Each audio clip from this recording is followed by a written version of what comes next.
বাবারা কিন্তু আসলে আমাদেরকে দেখিয়ে কান্না করেন না, মায়েরা কিন্তু আমাদেরকে দেখিয়ে কান্না করেন না, ওনারা কিন্তু আমাদের জন্য অনেক কান্না করেন, কিন্তু এটা আমাদের অগোচরে হয়।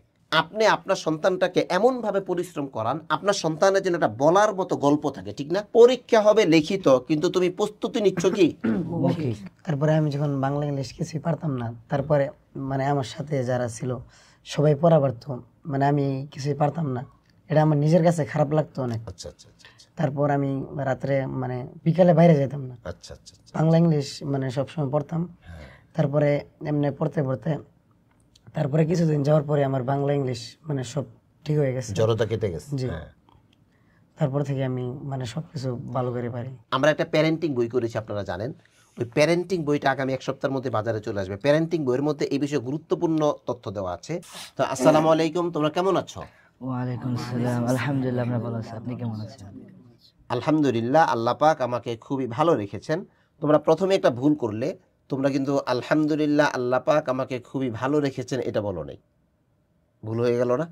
আবার বলো, আলহামদুলিল্লাহ আলহামদুলিল্লাহ আল্লাহ পাক আমাকে খুবই ভালো রেখেছেন। আচ্ছা, তোমরা আরাফাত, তুমি তো আরাফাত না? জি। তুমি আরাফাত, তুমি ইব্রাহিম, তুমি কামরুজ্জামান, তুমি জিহাদ, তুমি আফফান।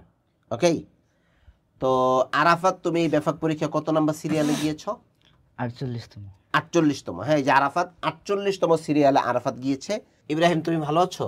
জি আলহামদুলিল্লাহ। তুমি কত নাম্বার সিরিয়ালে ছিলে? 26। 26। প্রিয় দর্শক, আপনি দেখেন, সে আবু হুরায়রা মাদ্রাসা থেকে ফুল বাংলাদেশে 26 নাম্বার, অর্থাৎ লক্ষ লক্ষ ছেলেরা মাদ্রাসা বোর্ড পরীক্ষা দিয়েছে, কিন্তু সেখান থেকে সে 26 নাম্বার সিরিয়াল আছে। এবং এখন তারা যে পড়াশোনাটা করছে এটা কিন্তু মাদ্রাসা বোর্ড এবং আমাদের ন্যাশনাল কারিকুলাম, অর্থাৎ আমাদের সরকারি যে শিক্ষা, ন্যাশনাল কারিকুলাম যেটাকে আমরা বলি, আমাদের রাষ্ট্রীয় যে শিক্ষা ব্যবস্থা, এই দুইটা ব্যবস্থাতেই কিন্তু তারা পড়াশোনা করছে। তো ইব্রাহিম তুমি তো এবছর মিজান জামাতে পড়ো, তাই না? প্রথম বর্ষে পড়ো, মাদানী নেসাবের প্রথম বর্ষে পড়ে। আর জেনারেল তুমি কোন ক্লাসে পড়ো? 6 ক্লাস 6-এ পড়ো। জি।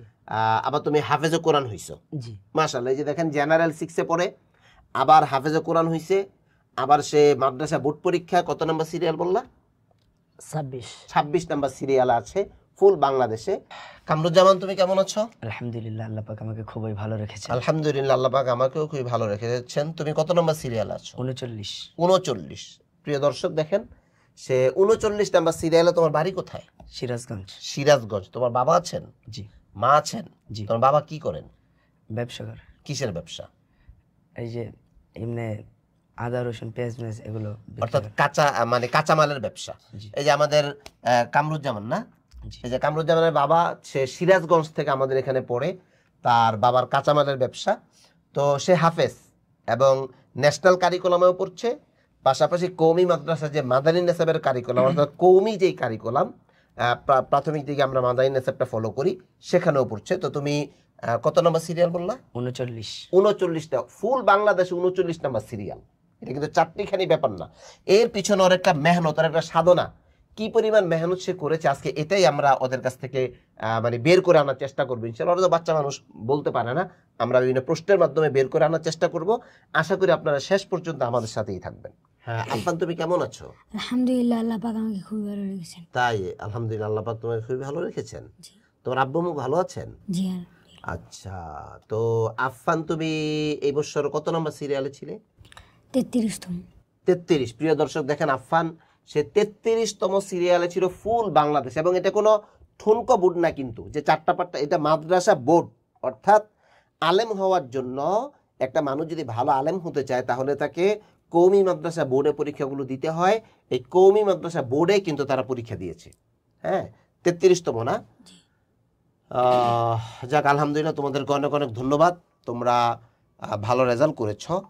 তো আমরা একটু আলোচনা করবো, আসলে তোমরা যে ভালো রেজাল্ট করছো আলহামদুলিল্লাহ, এতে করে আমরা উস্তাদরা যারা তোমাদেরকে পড়িয়েছি আমরাও আনন্দিত, আশা করি তোমরাও আনন্দিত। কি বলো?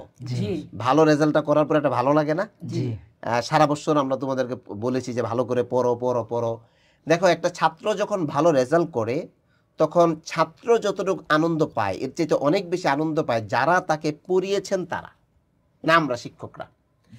আরাফাত, আমাকে প্রথমে বলো তো, তুমি যেই দিন পরীক্ষা দিবে, মানে পরীক্ষার রেজাল্ট দিবে, ওই দিন তোমার কাছে কেমন লাগছে আসলে? ওই দিন আমার কাছে খুব আগ্রহ ছিল যে কখন রেজাল্টটা দিবে। তুমি কি কোনো ভয় পাও নাই যে কি না কি হয়, মানে কি আমি কি পাস করি না ফেল করি, মানে ফেল পাস তো তুমি এটা মানে প্রশ্নই ওঠে না। তোমার তো টার্গেটই ছিল যে আমরা সিরিয়ালে যাব, ঠিক না? তো সিরিয়ালে যাবার টার্গেট ছিল, তোমার কত নাম্বার সিরিয়ালে যাওয়ার টার্গেট ছিল? আমার টার্গেট ছিল প্রায় 9 নম্বরে যাওয়ার। তো তোমার কনফিউশনটা ভিতরে কেমন ছিল, যে একটা টেনশন যে রেজাল্ট দিবে, আমি কি 1 হব না 2 হব, 9 হব না 20 হব, এটা কেমন ছিল তোমার? এটা সেটা বলার মতো না, আমার অনেক চিন্তা ছিল যে কখন রেজাল্ট দিবে, কি হয়, মানে সিরিয়াল আসে, এরকম একটা খুব চিন্তা টেনশন ছিল না? অথচ দেখেন পরীক্ষার দিন আমাদের এরকম ছাত্র আছে যাদেরকে আমাদের ফোন দিতে হয়েছে যে এই তোমার পরীক্ষার রেজাল্টটা তুমি জানছো? ওই শিক্ষার্থীর মা বাবাও দেখা যাচ্ছে উনিও জানেই না যে পরীক্ষার রেজাল্ট দিবে। তো সেই জায়গায় তুমি সারাদিন এটা তুমি আমি যদি একটু তোমাদেরকে ব্যক্তিগতভাবে জিজ্ঞেস করি, তুমি কি কোনো নামাজ পড়ছিলে ওই দিন, দোয়া দুরুদ? যেমন আমার মনে আছে যখন আমরা পড়ি না, যে যখন আমার দাখিল পরীক্ষার রেজাল্ট দেয়, মানে আমি যখন দাখিল পরীক্ষা দিই, তো দাখিল পরীক্ষার রেজাল্ট যখন দেয় তখন আমরা তো একসাথে থাকতাম মাদ্রাসার ইয়াতে, মানে মাদ্রাসার এটা তো হল বলা যায় না, আমাদের কই মাদ্রাসা তো সবাই আমরা একসাথেই থাকি, মানে মাদ্রাসায় থাকতাম। তো 12টার দিকে রেজাল্ট দিবে, 1টার দিকে না সামথিং 12টার দিকে রেজাল্ট দিবে, 10টা বাজে না আমি মাদ্রাসা থেকে বের হয়ে গেলাম। বের হয়ে গিয়ে পাশে একটা মসজিদ তালাশ করতেছিলাম, যে একটা মসজিদে গিয়ে আমি 2 রাকাত নামাজ পড়ি, রেজাল্টটা কি হয়, মানে এত আতঙ্কিত ছিলাম, এত একটা ভয় ভিতরে কাজ করছে কি না কি হয়। তা আমি ছাত্ররা সবাই একসাথে নামাজ পড়বো, একটু কেমন লাগতেছিল, সবাই বলবে ওই যে দেখো রেজাল্টের টেনশন হয়, একবারে নামাজে দাঁড়ায় গেছে, ঠিক না মনে হয় না? তো এই ছাত্ররা যেন এমনটা মনে না করে, তা আমি বের হয়ে গেলাম। বের হয়ে গিয়ে আমি তখন একটা মসজিদ তালাশ করতেছিলাম, যে একটা মসজিদ খোলা আছে কিনা, মসজিদে গিয়ে 2 রাকাত নামাজ পড়ি, এটা আল্লাহরে বলি যে আল্লাহ যাই পড়ছি, আল্লাহ লেখাপড়া যাই করছি, রেজাল্টটা যেন ভালো হয়। তো তোমার কি এরকম কোনো টেনশন, এরকম নামাজ কালাম দোয়া দুরুদ লা ইলাহা ইল্লা আনতা সুবহানাকা ইন্নী কুনতু মিনাজ জালিমিন, আল্লাহ কি জানি হয়, এরকম কিছু হয় নাই? জি, মানে যেদিন শুনতে পারিছি যে ওই দিন মানে এত তারিখে রেজাল্ট দেওয়া হবে, তো ওই দিন সকালে ঘুম থেকে ওঠার পর থেকে একটা চিন্তা ছিল যে দুপুর দিকে রেজাল্ট দিবে। তো এরকম করতে করতে অনেক সময় মানে একটু পর পর টাইম দেখতাম যে কয়টা বাজে এখন। একটু পরে টাইম দেখতা নাকি? তো মানে কোনো নামাজ টামাজ পড়ো নাই, বা দোয়া দুরুদ ইয়াসিন সূরা দুরুদ শরীফ এরকম? তখন মানে দুপুরের দিকে 12টার দিকে মসজিদে চলে গিয়েছিলাম। আচ্ছা, এটা কিন্তু একটা ভালো ভালো ছাত্রের আলামত। হ্যাঁ, 12টার দিকে সে রেজাল্টের টেনশনে। আর কে কে গেছো যে ওই দিন 12টায় তুমি খুব একটা টেনশনে আসো যে রেজাল্টটা কেমন হয়? মসজিদে গেছো, নামাজ পড়ছো, ইয়াসিন সূরা পড়ছো, কে এরকম? নামাজ পড়া হয়নি, এমনি দোয়া গেলাম। মানে মনে মনে দোয়া করতেছিলা না, মানে খুব একটা টেনশনে ছিলাম যে রেজাল্টটা কি হয়। আফান তুমি না জানোই না নাকি?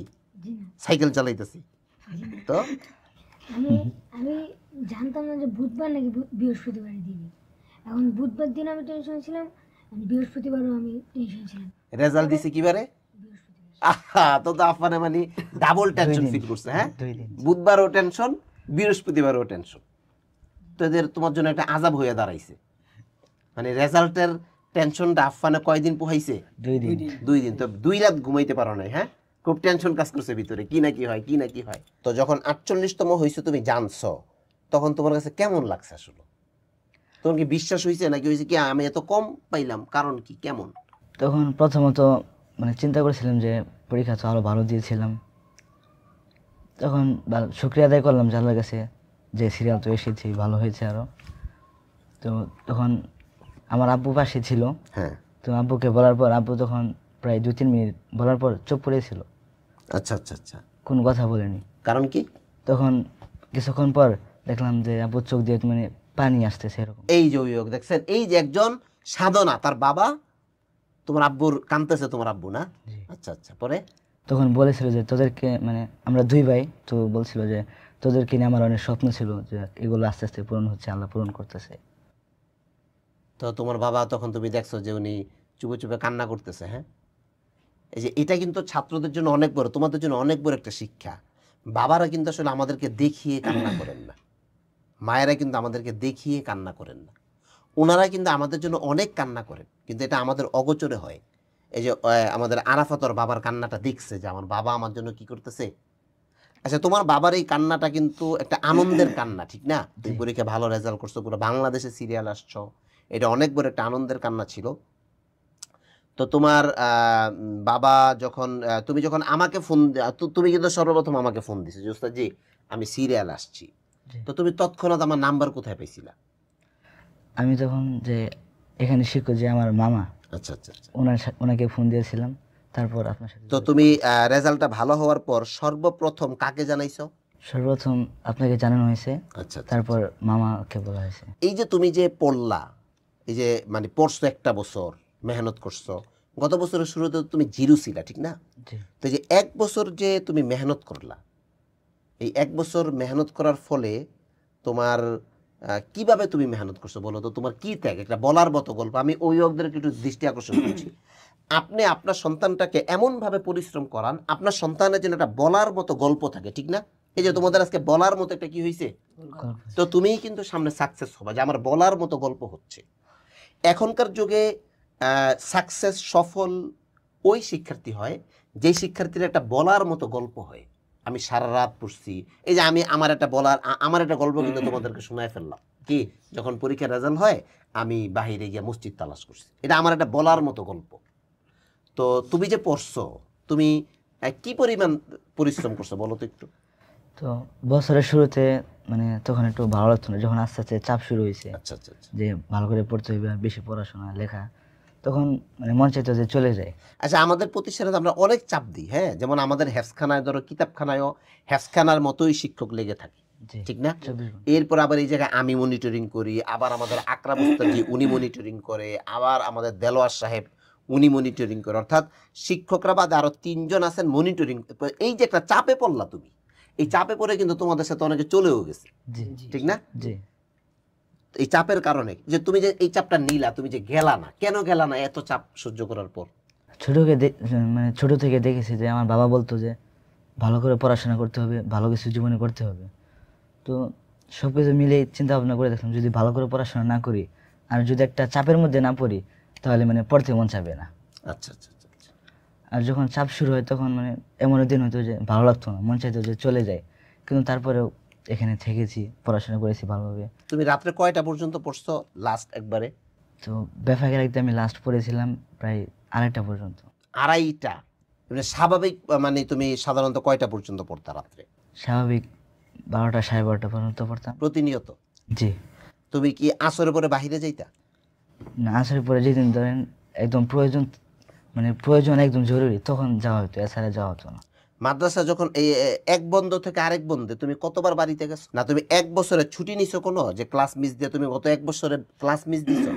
জি না, কোনো এই যে জিনিস অভিযোগ দেখেন, এই যে খেয়াল করেন আপনি, একজন শিক্ষার্থী এক বছরে সে একদিনও কি দেয় নাই, ক্লাস মিস দেয় নাই। তাহলে তার সাথে আমার সন্তান যে প্রতিনিয়ত ক্লাস মিস দিচ্ছে, ক্লাস মিস দেওয়া যার অভ্যাসে পরিণত হয়ে গেছে, তারপরে কিভাবে কম্পিটিশনের সাথে টিকবে?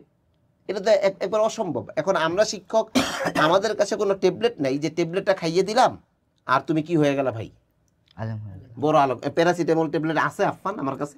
জি না। থাকলে আমি কিডনি বিক্রি করে হইলো এই ট্যাবলেটটা নিয়ে যেতাম। যে কত একটা ট্যাবলেটের দাম কত, এক কিডনি, তাহলে সব হুজুরে একটা করে কিডনি জমা রাখতাম, একটা করে ট্যাবলেট দেন আর এক একজনের একটা করে ট্যাবলেট খাওয়াই দিই। একটা ট্যাবলেট আছে, এই ট্যাবলেটটা খাইছে। এই ট্যাবলেটের নাম কি?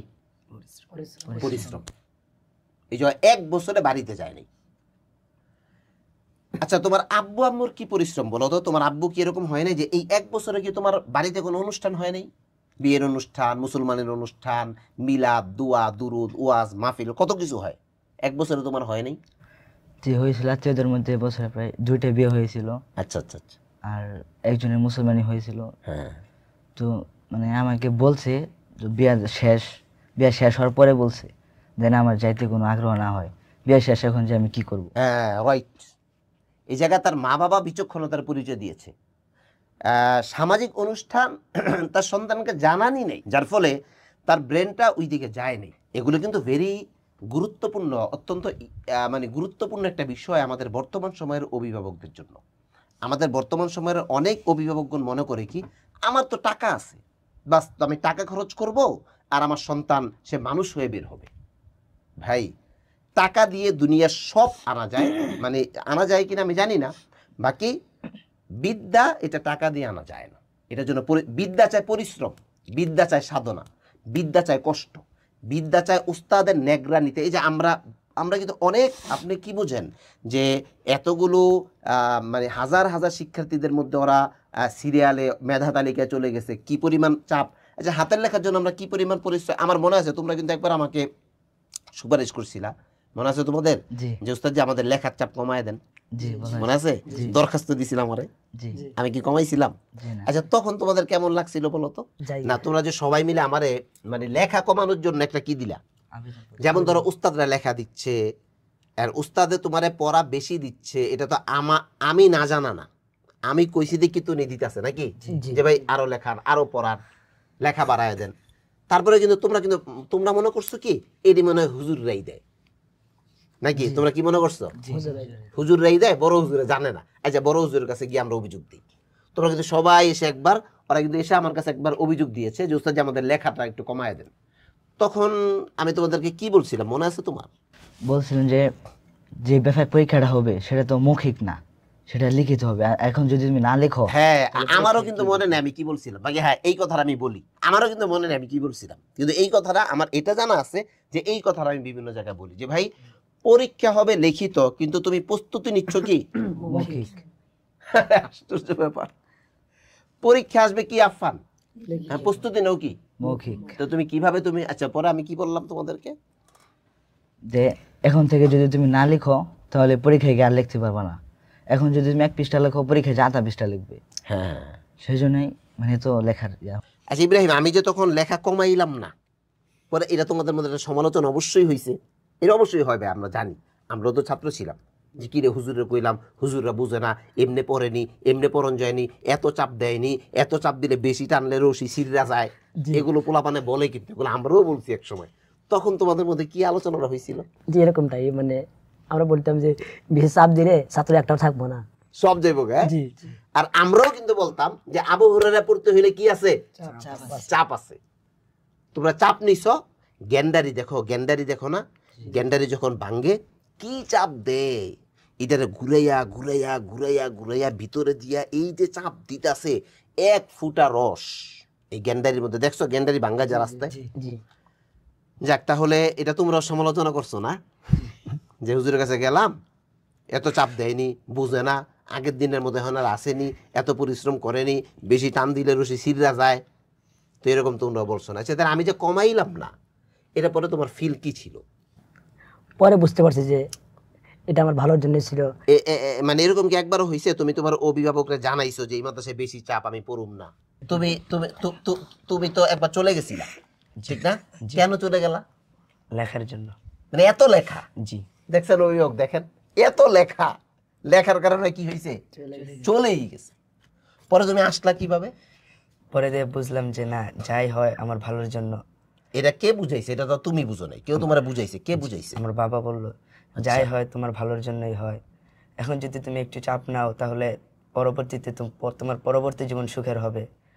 তুমি এই যে এখানে কিন্তু বাবা মাদের একটা গুরুত্বপূর্ণ বিষয়, ওই কিন্তু আমাদের এখান থেকে এই যে পড়ার যে চাপ, এই চাপের কারণে দেখেন রেজাল্ট কিন্তু আমাদের সবারই ভালো হয়েছে, সবাই A+ মমতাজ এগুলো সবাই আছে, কিন্তু এই যে এই 5টা ছেলে আমাদের পুরো পজিশন, আমাদের ওরা পরীক্ষা দিছে সামথিং 22 জন, 20-22 জন নাকি, কয়জন?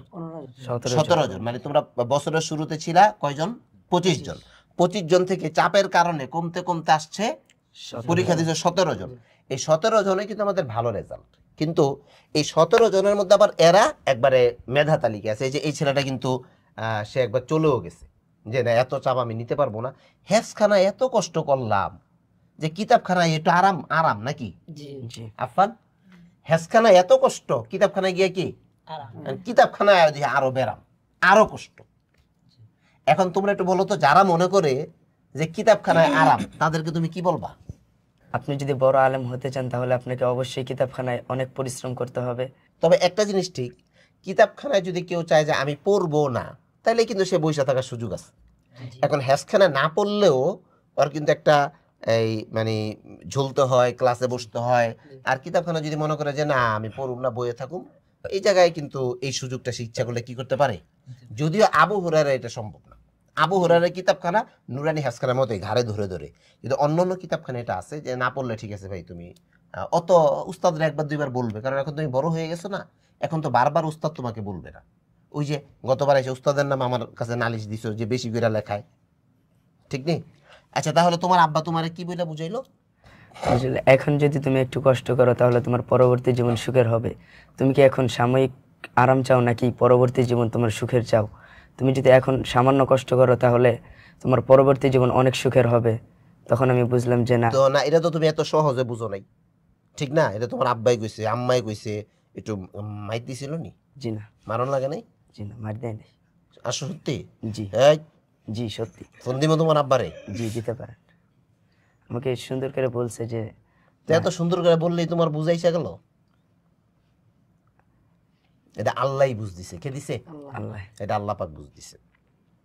তো তুমি যখন সিরিয়ালে গেছো তোমার আব্বারে বলছো, তখন তোমার আব্বা তোমারে কি বলছে?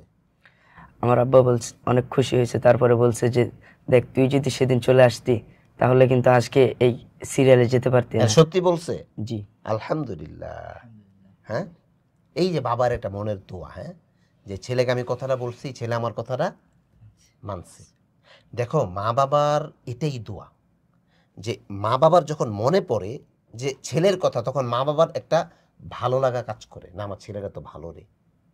আর আরেকটা হইলো, একজন ছেলে মা বাবার টাকা পয়সা সব দিয়ে রাখছে, কিন্তু মা বাবার যখন ছেলেটার কথা মনে পড়ে তখন মা বাবা মনে মনে বলে পোলাটা মানুষ হইল না। এটাই বদ্দোয়া।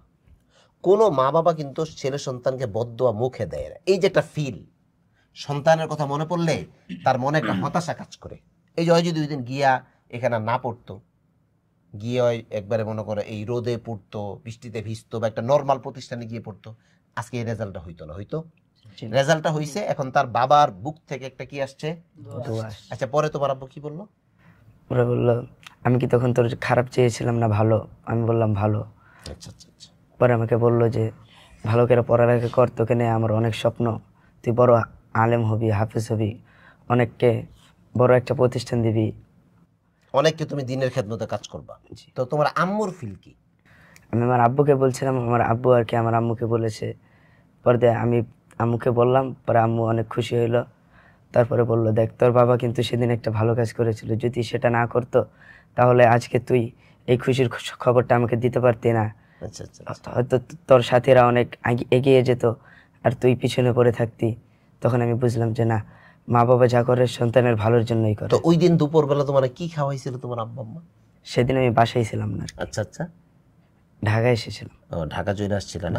ওই রেজাল্টকে কেন্দ্র করে পরে তোমাদের কারো বাসায় কোনো আয়োজন হয়েছে, আনন্দ খুশি তোমার হয়েছে? যাক মাশাআল্লাহ। আচ্ছা আফান, তুমি যে কত নম্বর সিরিয়ালে গেছো? 33তম। 33। এটা তোমাকে এই সংবাদটা কে দিচ্ছে?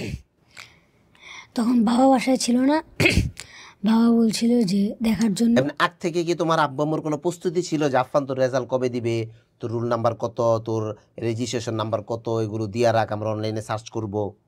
20 রমজানের পরের থেকেই আমার আব্বু আম্মু বলতেছিল যে ও, তো তোমার আব্বা আম্মুর একটা প্যারা আছে। হ্যাঁ, এই যে এটা কিন্তু একটা গুরুত্বপূর্ণ বিষয়। মা বাবা, আমরা একটা প্যারেন্টিং বই করেছি, আপনারা জানেন। ওই প্যারেন্টিং বইটা আগামী এক সপ্তাহের মধ্যে বাজারে চলে আসবে। প্যারেন্টিং বইয়ের মধ্যে এই বিষয়ে গুরুত্বপূর্ণ তথ্য দেওয়া আছে যে শিক্ষার্থীদের পরীক্ষার রেজাল্টের আমাদের দেখা যায় কি, প্লে নার্সারি 1-2 পর্যন্ত খুব খোঁজ খবর রাখি আমরা, একবারে মনে হয় মানে হ্যাঁ কি বলবো এটারে, মানে আল্লামা রুমি বানায় ফেলবে, জালালউদ্দিন কুতুব, মানে আল্লামা ফাহামাদ আহমাদ যা আছে সব বানায় ফেলবে।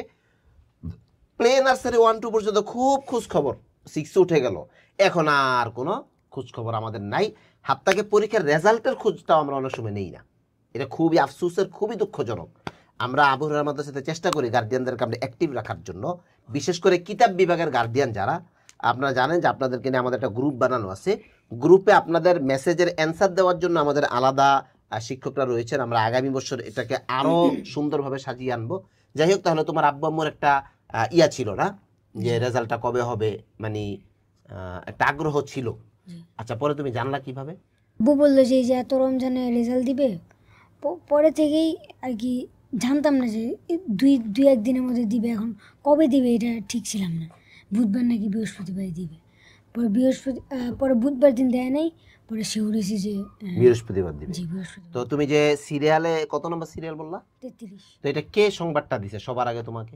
না, আমি আব্বু অফিসে ছিল তখন, আব্বু বলছিল যে আমার এভাবে এভাবে করে দেখতে, আমি আম্মু আর আমার দাদু ছিল পাশে। তোমার দাদুও ছিল একসাথে, তোমরাই একসাথে সার্চ করে দেখছো। জি তো দেখার পর যখন দেখলা যে আফফান 33তম সিরিয়াল, এটা দেখার পর তোমার প্রথম শব্দ মুখের কি ছিল? আসলে তখন কোনো শব্দ করতেছিলাম না, তখন দেখতেছিলাম। মানে নিস্তব্ধ হয়ে গেছো নাকি? আই এম অবাক। জি হ্যাঁ, জি মানে তোমার কি টার্গেট ছিল না যে আমি সিরিয়ালে যাব? জি। পরে তুমি মানে কি, তোমার আম্মু কি বললো?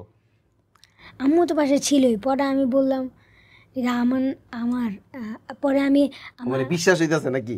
বিশ্বাস হচ্ছে না মানে আমার নি? না, তাও আমাদের মাদ্রাসার নাকি এটা দেখার জন্য আমি আমার আগে পরে যাদের রোল আছে তাদেরটা দিয়ে দেখলাম, দেখি আমাদের মাদ্রাসায় পরে শিউরি। এর মানে হইলো শিউ মানে 33তম কি হয় নাই, শিউর হয় নাই। এবার আগে পরে দিয়া মিলাইছে যে এটা গোট সচেতনতার পরিচয় দিয়েছে। পরে তোমার দাদু কি বললো? আমার দাদু তো আমার জড়ায় ধরছে পরে। সত্যি জি একবারে জড়ায় ধরছে? জি আসলেই? জি। পরে তোমার আম্মু? আম্মু অনেক খুশি, পর বাবার ফোন দিয়ে বলতেছে, পর বাবাও দেখলো, পর বাবা অনেক খুশি, বাবা বলতেছে। তো তুমি যে এই রেজাল্টটা করলা, মানে কি পরিমাণ কিভাবে তুমি মেহনত করছো বলো তো একটু। তোমার কিন্তু পুরো বছর কিন্তু আমি তোমার লেখা নিয়ে অনেক চিল্লাচিল্লি করছি না, মনে আছে তোমার? জি আফফান লেখা ঠিক করো, লেখা ঠিক করো, লেখা ঠিক করো। তো তখন ওই মুহূর্তগুলো তোমার কেমন লাগতো? কি রে ভাই এত লিখি তাও খালি হুজুরে লেখা ঠিক করো, লেখা ঠিক করো, বলো তো। অনেক লিখতাম, এরপর লেখাটা ঠিক হইতো না, মানে আওতায় আসতো না। আমি কিন্তু তাও তোমাকে চেষ্টা যে করতাম হরফটি বেশি। ঠিক করো, অক্ষরটি ঠিক করো। জি, তো অনেক চেষ্টা করতাম লেখাটা ঠিক করার জন্য। মানে শেষের দিকে তুমি কিভাবে মেহনত করছো? তুমি মাদ্রাসায় থাকছো না বাসায় থাকছো? না, আমি এমনি অনাবাসিক থাকতাম, কিন্তু শেষের 2 মাস মাদ্রাসায় থাকছি। ও আচ্ছা, পুরা বছর অনাবাসিক থাকছো, কিন্তু এই পরীক্ষাকে কেন্দ্র করে শেষের 2 মাস তুই মাদ্রাসায় থাকছো না। এই যে গার্ডিয়ান দেখেন, এটাও কিন্তু একটা গুরুত্বপূর্ণ বিষয়। আর কিন্তু অনাবাসিক থাকছে, হ্যাঁ, কিন্তু পরীক্ষার সিজনে সে মাদ্রাসায় থেকেছে এবং তার অভিভাবক। তো মাদ্রাসায় যে থাকছো এই ক্ষেত্রে তোমার খানা কে দিয়ে গেছে তোমাকে মাদ্রাসায়? আম্মু আম্মু আম্মুই বেশিরভাগ সময় দিত, মাঝে মাঝে আব্বু দিয়ে দিত। তোমার আব্বু আম্মু এই জায়গায় কষ্ট করছে, হ্যাঁ, তারা খানা নিয়ে আসছে। তো সেক্ষেত্রে তুমি একটা বলো তো যে তুমি কি পরিমাণ কষ্ট করছো, একটা গল্প বলো যে পুরো 1 বছর আমি এই পরিমাণ। এমন কি হয়েছে যে বাসায় গিয়ে তুমি পড়তাছো, তোমার আব্বু আম্মু বিরোগ, এই তুই এত পড়সকে? হ্যাঁ, রাত্রেবেলা আমাদের লেখা দিত, এখন রাত্রেবেলা আমি বাসায় গিয়ে প্রায় 12টা 12:30 লিখতাম। আর আব্বু সবসময় ডাকতো ঘুমের জন্য। পরে আর কি ওস্তাদজি বলছিল, ওস্তাদজি রাত্রেবেলা আর কি অনেক লেখা হয়তো। হ্যাঁ, আমার মনে আছে তোমার আব্বু একদিন এরকম মানে উস্তাদজিকে বলছে, পরে উস্তাদজি আমাদের মিটিং এটা আলোচনাও করছিল যে গার্ডিয়ানরা অনেক লেখা হয়ে যায়। আসলে এই যে আমি আবার ওই একই কথা ভাই, যদি আপনি চাপ না নেন, সাধনা না করেন, তাহলে কিন্তু এরকম আফফান হবে না, আরাফাত হবে না, এরকম ইব্রাহিম হবে না, কামরুজ্জামান, কি এটা কামরুজ্জামান, হ্যাঁ, ইব্রাহিম হবে না, কামরুজ্জামান হবে না, জাহিদ হবে না। চাপ নিতে হবে।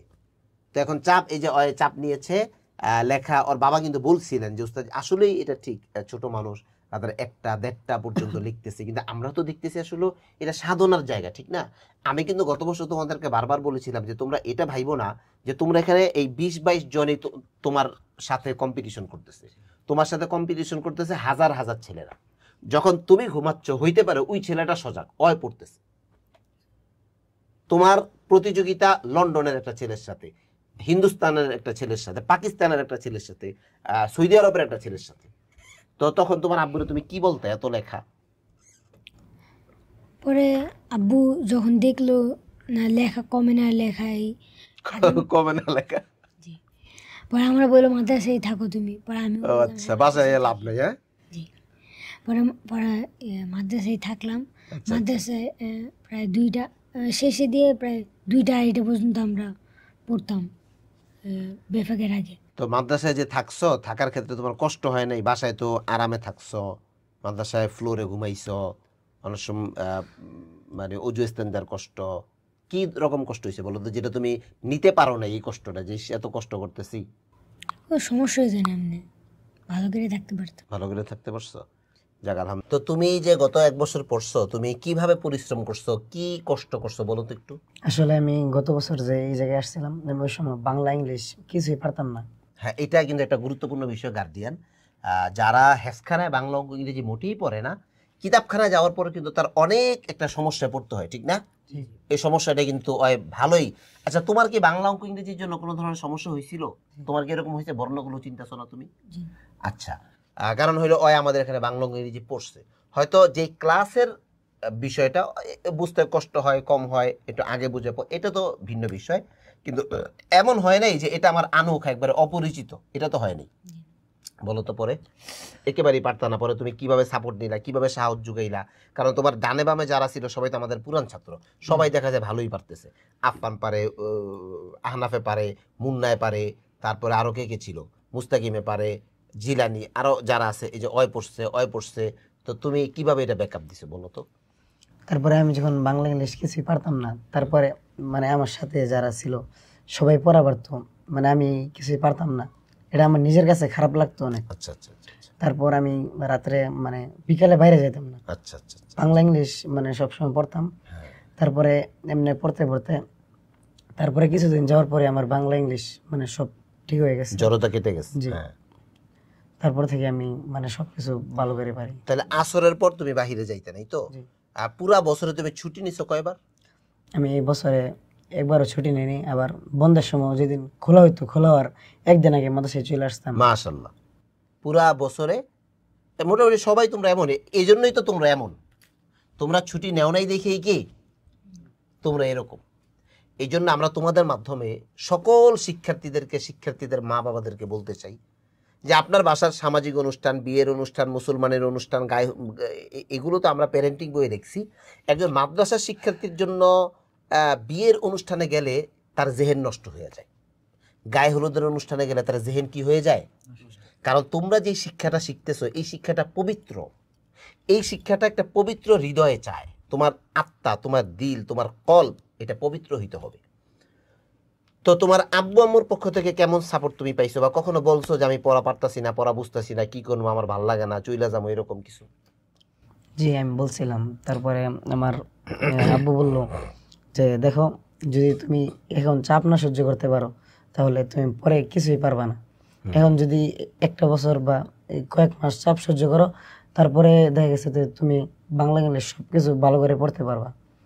তারপরে আমি আব্বুর কাছে মানে পড়া শুরু করলাম, তারপরে আলহামদুলিল্লাহ বাংলা ইংলিশ এখন সহ তুমি ভালো একটা পর্যায়ে গেছো না? জি। যাক, আলহামদুলিল্লাহ, তোমাদের সাথে আমরা অনেক কথা বললাম। এখন তোমরা তোমাদের পরবর্তী যে ছাত্ররা, এদের জন্য তোমরা কি বলবো? এক কথায় তুমি একটা কথা বলো তো, কি করা উচিত একটা ছাত্রের জন্য? আসলে ওদের জন্য এই ভালো করে পড়া উচিত। ওরা যেন ভালো করে মেহনত করে, সব ক্লাসের পড়া যেন ক্লাসে হল করে, এবং যেন ওরা বাসায় না যায়, বাসায় যাবে যেন কিন্তু বাসার থেকে একটা দূরত্ব লাগবে। কি লাগবে? দূরত্ব। দেখো, একটা জিনিস হইলো, বাসায় কিন্তু কেউ থাকতে পারে না, জি। ঠিক না? তোমার আম্মু কি তোমার আম্মুর বাসায় থাকে? কই থাকে? তোমাদের বাড়িতে। জি। দিন শেষে বাসায় থাকে পাগল অসুস্থ, সে কই থাকে? বাসায়। বাসায়। যারা শুধু বাসা করে এরা কিন্তু দিন শেষে আসলে এরা সফল হইতে পারে না। হয়তোবা তুমি এই যে একটা শতাব্দী, এই যে একটা যোগ, এই যোগের চালক হবা, নয়তো তুমি রাস্তা হবা, এই যোগ তোমার উপর দিয়ে যাবে। সিদ্ধান্ত তোমার, তুমি কি করবে? কি বাসায় থাকবা, গরম ভাত খাবা আর খালি মানে আরামে থাকবা, না একটু কষ্ট? এই এলেম কষ্ট চায়, আফফান কি চায়? কষ্ট চায়। আচ্ছা আফফান, বলো তো তোমার আগামী জীবনের প্ল্যান কি, একটু বলো। আমি একটা মাদ্রাসা দিব এবং মসজিদ দিব কয়েকটা, এবং দিনের দায়ী হব। মাশাআল্লাহ, এই যে দেখেন আমরা আমাদের একজন ছাত্রের স্বপ্ন কত বড়। হ্যাঁ, সে এখনই স্বপ্ন দেখতেছে কি, সে একটা মাদ্রাসা দিয়ে হাজার হাজার ছেলে মেয়েকে দিন শিখাবে, সে কয়েকটা মসজিদ দিবে, কি, আর অন্য মাদ্রাসার ছাত্ররা স্বপ্ন দেখে মসজিদের ইমাম হবে। কি স্বপ্ন? আর তোমরা কি স্বপ্ন দেখতেছো? মসজিদ বানায় দিবা তুমি। তাহলে স্বপ্নের পার্থক্য কত বেশি। যাক, আলহামদুলিল্লাহ, তোমাদেরকে অনেক ধন্যবাদ, তোমরা আমাদেরকে সময় দিয়েছ। তোমাদের এই কথাগুলো যে সকল মা বাবারা দেখবেন, যে সকল শিক্ষার্থীরা দেখবেন, তারা অনেক বেশি আগ্রহ মানে ইন্সপায়ার হবেন, তারা অনেক বেশি পরিশ্রমের প্রতি আগ্রহী হবেন বলে আমরা আশা করি। কারণ দিন শেষে আসলে পরিশ্রম ছাড়া কিছুই হয় না। দিন শেষে ঘুমাইয়া ঘুমাইয়া কেউ কিছু করতে পারে না। কি বলো, ঘুমাইয়া ঘুমাইয়া কেউ কিছু করতে পারে? তুমি যদি কিছু করতে চাও, 1 নাম্বার তোমাকে ঘুম ত্যাগ করতে হবে, 2 নাম্বার খাবার কম খাইতে হবে। যখনই তুমি পেট ভরে, খাবারের নিয়ম 1 ভাগ খাবার, 1 ভাগ পানি, 1 ভাগ খালি। এটা এলেমের জন্য। কিসের জন্য? এলেমের জন্য। এখন এগুলো যারা মানে না, যে সকল শিক্ষার্থীরা মানে না, যে সকল অভিভাবকরা মানে না, দিন শেষে দেখা যায় কি তারা তাদের বাচ্চাদেরকে নিয়ে হতাশ হয়। তোমরা তোমাদের বন্ধু বান্ধবদেরকে বুঝাবা, তোমার বন্ধু বান্ধবদের মা বাবাদেরকে বুঝাবা যে আঙ্কেল একটু কষ্ট করেন, একটু ত্যাগ স্বীকার করেন, নয়তো দিন শেষে আপনি হতাশ হবেন। এটা স্কুলে হোক, স্কুলে কি না পড়ে কেউ কিছু হইতে পারে নাকি? না পড়ে কেউ কিছু হইতে পারছে? তুমি দেখো যারা স্কুল থেকেও যারা ভালো রেজাল্ট করে, এরাও কিন্তু তোমাদের মতো 1টা 2টা 3টা পর্যন্ত তারা পড়তেছে, আবার দিনে ফজরের পর থেকে তারা পড়তেছে। যাক, আলহামদুলিল্লাহ, তোমাদেরকে অনেক ধন্যবাদ, তোমরা আমাদেরকে সময় দিয়েছ, আমাদের জন্য দোয়া করবো, আমরা তোমাদের জন্য দোয়া করি। জাযাকুমুল্লাহু খাইরান। আসসালামু আলাইকুম ওয়া রাহমাতুল্লাহি ওয়া বারাকাতুহু।